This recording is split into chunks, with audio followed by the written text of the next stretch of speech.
วันที่5ธันวาคม2025ผ่านมานี้กระทรวงป้องกันประเทศประกาศการเลื่อนชั้นนายทหารจากชั้นพันโทขึ้นชั้นพันเอกจำนวน20สหาย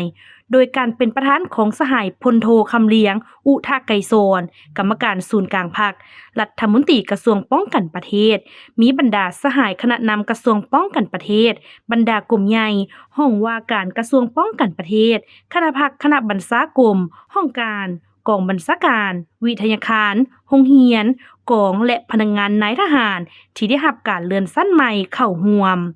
สหายพลตรีเดือนสวรรค์สายพิมพ์คำปทุมห้องหัวหน้ากลุ่มใหญ่การเมืองกองทัพได้ผ่านดำรัสของนายกรัฐมนตรีว่าด้วยการเลื่อนชั้นนายทหารในนี้นายกรัฐมนตรีออกดำรัสตกลงเลื่อนชั้นนายทหารจากชั้นพันโทขึ้นเป็นชั้นพันเอกจำนวน20สหายคือ 1. สหายพันโทคำผุยหมื่นดวงห้องหัวหน้ากลุ่มโรงเรียนกลุ่มใหญ่เสนาธิการกองทัพ 2. สหายพันโทโพไซจอมผุยสินห้องหัวหน้าห้องการเมืองกลุ่มใหญ่เสนาธิการกองทัพ 3. สหายพันโทดาวอนศรีมลคำหัวหน้าห้องการเมืองโรงเรียนเหล่าหุบตีพิเศษ303 4. สหายพันโทบุญสลองวิไลหารหัวหน้าการทหารโรงเรียนกดลับ307 5. สหายพันโทนางแสงเวียงแนวหักภูมิสมัยหัวหน้าการเมืองกองวิทยุกระจายเสียงกองทัพ 6. สหายพันโทเมฆธันวาวิรจิตห้องหัวหน้ากลุ่มผลิตกสิกรรมกลุ่มใหญ่พลาธิการกองทัพ 7. สหายพันโทพุทธดีสุรินยเดชห้องหัวหน้ากลุ่มเสนาพลากลุ่มใหญ่พลาธิการกองทัพ 8. สหายพันโททวีศักดิ์ศรีสานีตห้องหัวหน้าองค์การกลุ่มใหญ่เทคนิคกองทัพ 9. สหายพันโทไมพรหมหอมห้องหัวหน้าองค์การบริหารกลุ่มใหญ่เทคนิคกองทัพ 10. สหายพันโทอนุสิทธิ์วันทวงศาหัวหน้าการทหารโรงเรียน301 11. สหายพันโทอุเทพพรหมเทศห้องหัวหน้ากลุ่มวิทยาศาสตร์ประวัติศาสตร์การทหาร 12. สหายพันโทวันดีพรหมปัญญาห้องหัวหน้ากองบัญชาการรับผิดชอบเวียกงานเทคนิคหัวหน้าห้องเทคนิคกองบัญชาการทหารแขวงพงศลี 13. สหายพันโทดมมณีพรหมจักรหัวหน้าห้องการและบริหารกองบัญชาการทหารแขวงอุดมไซ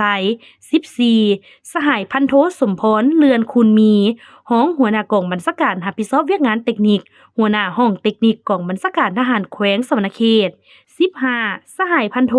เวียงพรพ้นทลาซาหัวหน้าการทหารกองพันใหญ่642 16. สหายพันโทคอนสวรรค์พิมพ์สอนหัวหน้าห้องการเมืองวิทยาการป้องกันชาติไก่สอนพรหมวิหาร 17. สหายพันโทมาลัยวันปัญญาสิทธิ์หัวหน้าห้องการคุ้มครองโครงการหลักสูตรวิทยาการป้องกันชาติไก่สอนพรหมวิหาร 18. สหายพันโทดาวรพันธวงศ์ห้องหัวหน้ากลุ่มค้นคว้าวิทยาศาสตร์การทหารการเมืองวิทยาการป้องกันชาติไก่สอนพรหมวิหาร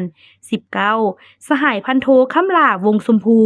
ห้องหัวหน้าการทหารหัวหน้าอุปก่อสร้างโรงเรียนก่อสร้างใน10เลข2เวียงไซ20สหายพันโทสุขอินทมูลห้องหัวหน้าการทหารหัวหน้าห้องอุปก่อสร้างโรงเรียนทฤษฎีการเมืองกองทัพสหายพลโทคำเลี้ยงอุทาไกรสอนได้มีคำเห็นโอ้ล้มหลายปัญหาที่สำคัญพร้อมทั้งแสดงความย่องยอสมเสยและเน้นหนักให้บรรดาสหายที่ได้รับการเลื่อนชั้นใหม่ในครั้งนี้จงพร้อมกันเพิ่มทวียกสูงความรับผิดชอบต่อหน้าที่การเมืองของตนให้สูงขึ้นกว่าเก่าเอาใจใส่ปรับปรุงก่อสร้างกลุ่มกองของตนให้เติบใหญ่เข้มแข็งขึ้นอย่างบ่หยุดยั้งตั้งหน้าศึกษาอบรมการเมืองแนวคิดพนักงานนักรบให้ลึกซึ้งถึงทองปรับปรุงแบบแผนวิธีเฮ็ดเวียกที่มีวิทยาศาสตร์มีความมั่นอดทนตั้งหน้าบุกบืนมีหัวคิดประดิษฐ์สร้างมีจินตนาการเพื่อสร้างการหันเปลี่ยนใหม่ที่ดีขึ้นกว่าเก่าที่มีคุณภาพกว่าเก่า